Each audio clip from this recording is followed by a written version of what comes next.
एक बार की बात है, महात्मा बुद्ध कहीं पे प्रवचन दे रहे थे। उनकी बातें सुनने के लिए तमाम लोगों की भीड़ वहां पर इकट्ठा हो गई थी। लेकिन जैसे ही उन्होंने अपना प्रवचन खत्म किया, आखिर में उन्होंने जोर से कहा, जागो, समय हाथ से निकला जा रहा है।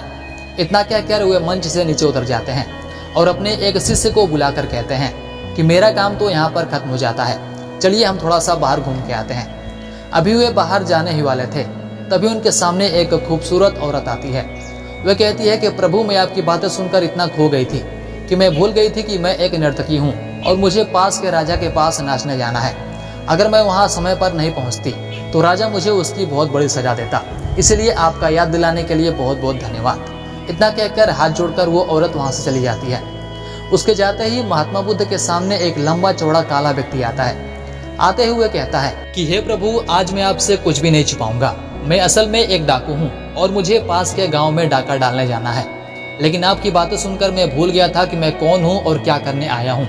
लेकिन आपने मुझे याद दिलाया, उसके लिए आपका बहुत बहुत धन्यवाद। अब मैं अपने योजना के हिसाब से पास के गाँव में डाका जरूर डालूंगा। इतना कहकर वो डाकू भी उनके यहाँ से चला जाता है। तभी महात्मा बुद्ध के सामने एक बूढ़ा सा आदमी आता है। वो आते ही महात्मा बुद्ध को प्रणाम करता है और कहता है कि प्रभु, मैंने अपना सारा जीवन भौतिक सुख सुविधाओं में निकाल दिया है, लेकिन जब आपने कहा कि जागो, समय हाथ से निकला जा रहा है, तब मुझे पता चला कि मैंने अपने जीवन का कभी भी सदुपयोग नहीं किया है। आपने मेरी आंखें खोल दी और अब मैं अपना सारा जीवन लोगों की भलाई के लिए और समाज की भलाई के लिए उपयोग करूंगा। आपका बहुत बहुत धन्यवाद। इतना कहकर वो व्यक्ति भी चला जाता है। तब महात्मा बुद्ध अपने शिष्य से कहते हैं कि देखा आपने, मैंने बस एक बात बोली कि जागो, समय हाथ से निकला जा रहा है। इसका हर व्यक्ति ने अपने लिए अलग अलग मतलब निकाला है। इसलिए कहा जाता है कि जिसकी जैसी सोच होती है, उसकी तरक्की भी बिल्कुल वैसी ही होती है।